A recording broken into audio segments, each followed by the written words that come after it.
अब 20 साल तक घूम घूम के हमने बिश्नोई समाज का नहीं खाया, इससे ज्यादा हमने रबाड़ी समाज का खाया।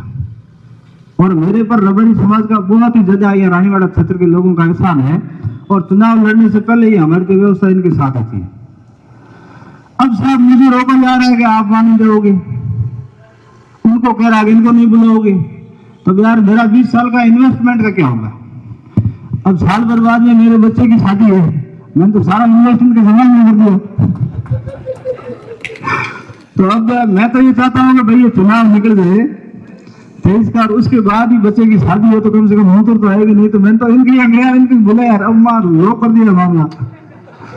तो आप सरपंच लोग बैठे, थोड़ी मेरी व्यवस्था ठीक करो यार, मैं भी आपके साथ 20-25 साल से हूँ, मैंने क्या दिया किया?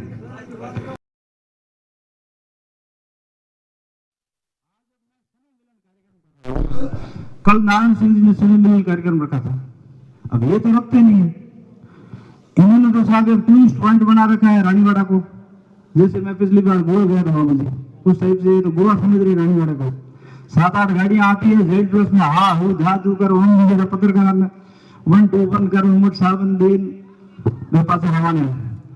भाई वो पति क्या काम का, भले ही मैं तो गोरा चिट्टा हो 7 फीट लंबा हो, वो पति क्या काम का जो 30 दिन घर पे नहीं आए? तो फिर लुगी भी तो काम में बोलो। तो वो तो वो तेज है, सर्राफ है, वो तो भाटा काट दो यहाँ तो, पर अपने तो काम का नहीं ना। 365 दिन में अगर ये बंदा एक रात भी रानीवाड़ा में रुका तो आप मुझे बता दो। और बात कब होती है? कार्यकर्ताओं की बात या तो रात में होती है या सुबह सुबह जल्दी होती है, दिन भर तो आप व्यस्त रहते हो, तो रात को आप यहाँ रुकते नहीं। और 20 साल से मजे कर रहे हो, इधर से उधर लड़ाया, उधर से उधर। अब आज इस मीटिंग में मेरे रिश्तेदारों को रोका गया, बताओ मैं क्या करूं? उन इतना भय है यहाँ पर साहब। 2003 की व्यवस्था का मैं आपको बताऊं, 2003 की नीम जी 2003 की मैं व्यवस्था बताऊं तो हमने ये सोचा कि भाई रत्नाराम जी थोड़े कमजोर पड़ रहे हैं और यहाँ की व्यवस्था ऐसी है कि ये जवाब नहीं दे पा रहे, वो नहीं पा रहे, नहीं, तो इसलिए हम एक ऐसा तेज तर्रार नेता लाए ताकि यहाँ की व्यवस्था सारी ठीक हो जाए। तो इनका प्रादुर्भाव एक है। अब फिर वो नरेंद्र जी वाली बात आ जाएगी, तनु सिंह जी नाराज हो और साला बोलना कहा रहा। तो एक मतलब जो सामंती शब्द है उसकी मैं फिर आज व्याख्या कर देता हूँ। पत्रकार महोदय इसको थोड़ा हेडलाइन करना पड़ेगा। सामंत कोई जाति नहीं होती, सामंत कोई भी जो नागाई बदमाशी करे जिस एरिया में, जैसे अब इधर आप सिंध में चले जाओ तो मुसलमान बदमाश है, इधर आप आबू रोड से आगे चले जाओ तो वो ग्रासिया वो बदमाश है, गाड़ी रोड लेते हैं। हमारे एरिया में जाओ तो हम बदमाश, बाड़मेर में जाओ तो जाट बदमाश। तो वो एक जाति नहीं है, सामंत कोई भी हो सकता है। सामंत जो मतलब है व्यवस्था से आगे जाकर के जो नागाई करता है उसको सामंत कहते हैं।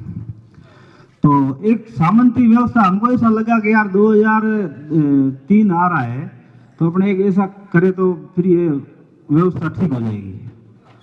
तो अब जो जिस उद्देश्य के लिए जिस आदमी को यह हमने प्रोजेक्ट किया, चलो वो तो ठीक हुई, लेकिन जो आम थे वो तो खास हो गए, खास थे वो आम हो गए। अब जिनसे डरना चाहिए था वो तो पैरों में लेटे और जिनसे नहीं डरना चाहिए वो डरा रहे। अब क्या करें बताओ, स्थिति ये हो गई है। तो ऐसी स्थितियां हैं। और सरकारी योजनाओं की बात करें, फिर मैं वापस उसी पे आऊंगा, अभी अधूरा है। तो सरकार की तरफ से जैसे चिरंजीवी स्वास्थ्य बीमा योजना, जैसे रमेश जी को बताना चाहिए था, लेकिन रमेश जी थोड़े नहीं उतावल तो नहीं थी, वर्षा खुद की बात आती है वहां सारी बातें भूल जाते। तो मैं भी कह देता हूँ भाई रमेश जी भी कोशिश में है, रमेश जी भी पता है, क्योंकि हम कहीं ना कहीं ऊपर पार्टी से हम कनेक्टेड हैं, हमारे लोग बैठते उठते हैं मिलते हैं अधिकारी वगैरह, तो उन सबको पता है कि एक टिकट तो कटना तय है और टिकट कटेगा तो किसी दूसरे को मिलेगा और दूसरे को मिलेगा तो सीधी सी बात है कि भाई संभावनाएं जगेगी। तो इन्होंने पिछली बार भी ट्राई किया था, आपने वीडियो वगैरह देखे होंगे।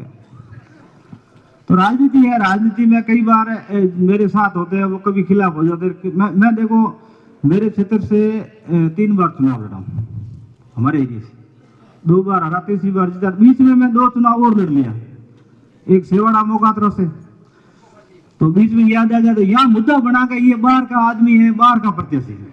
अब साहब मेरा गांव भाटे, मैं रहता हूँ रानीगढ़ में, 36 किलोमीटर की दूरी है। सुबह और शाम में मौका तरह सेवाड़ा यहाँ सातरू से निकलता हूँ। मतलब यहाँ इधर से कूड़ा से जाओ तो सातरू, सेवाड़ा से जाओ तो मौका तरह। दिन में 2 बार मैं वहां से निकलता, पहले तो 4-4 बार निकलते थे, क्योंकि डबल ट्रिप थे। तो अब मैं वहां बाहर ही प्रत्याशी हूँ देखो, और मुझे इसलिए वहां से हरा दिया गया कि मैं सत्ता होने के बावजूद भी मैं इसलिए हरा गया कि बाहर ही प्रत्याशी हूँ। तो अब बन्ना कटे गए, ये कहाँ के है, तो नहीं जीता है तो फिर अपना खराब बात होता है।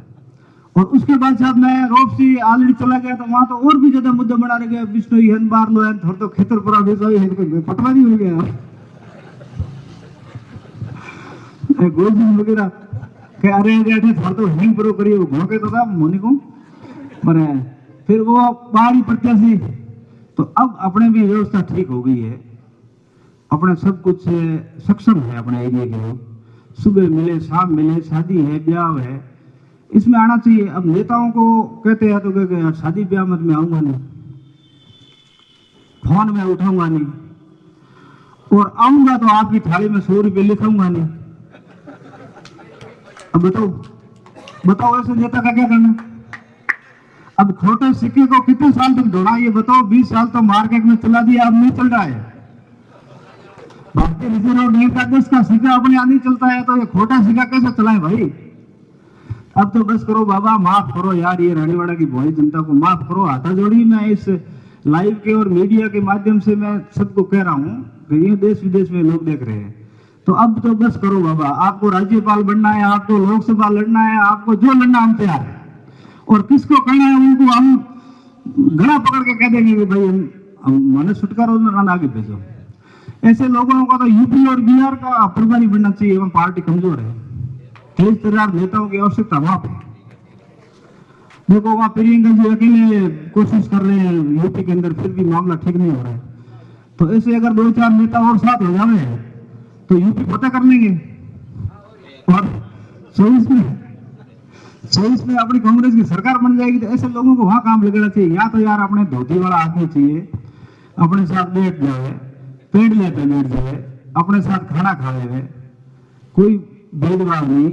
हमारे तो रत्नारायण जी जैसा नेता चाहिए, जिनको हमने खुद ने खोया है। तो ऐसा नेता हमारे यहाँ चाहिए, चाहे कोई भी हो, किसी भी जाति का हो। जाति का मैं नहीं कह रहा हूं। अब आप लोग पहले कहा कि चौधरियों से लड़ो, देखो साहब हम तो फौजी हैं, कैप्टन अगर आदेश देता है, कैप्टन साहब बैठे हैं, तो अगर आगे जाओ तो सामने वाला गोली मारता है, पीछे घूमो तो पीछे जो रिकवरी वाले वो गोली मार देते हैं। तो गोली तो छाती पे ही खानी थी, क्योंकि पृथ्वीराज चौहान के वंशज महाराणा प्रताप हमारा आदर्श है, तो छाती पे खाई।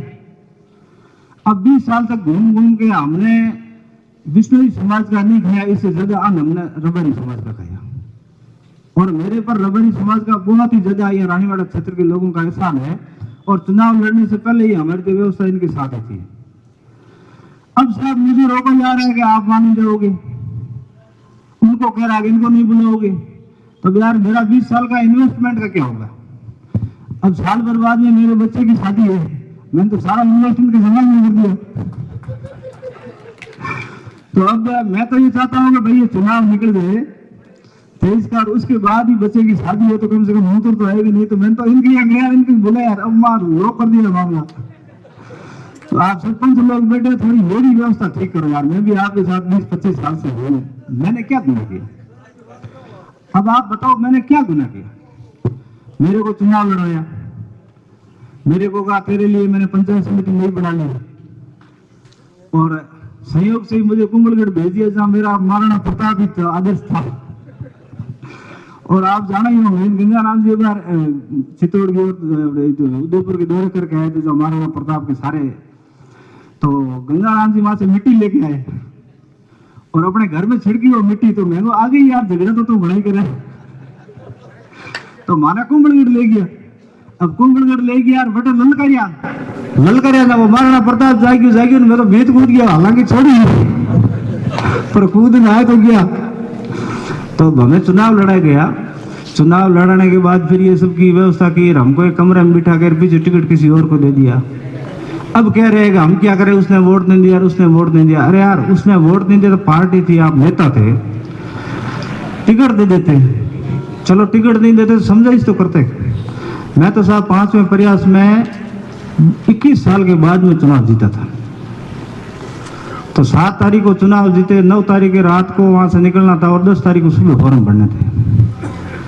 तो करीबन 72 घंटे निकल गए। तो कम से कम यार एक SMS तो मुझे कर देते टेलीफोन पे बधाई का, वो भी नहीं किया।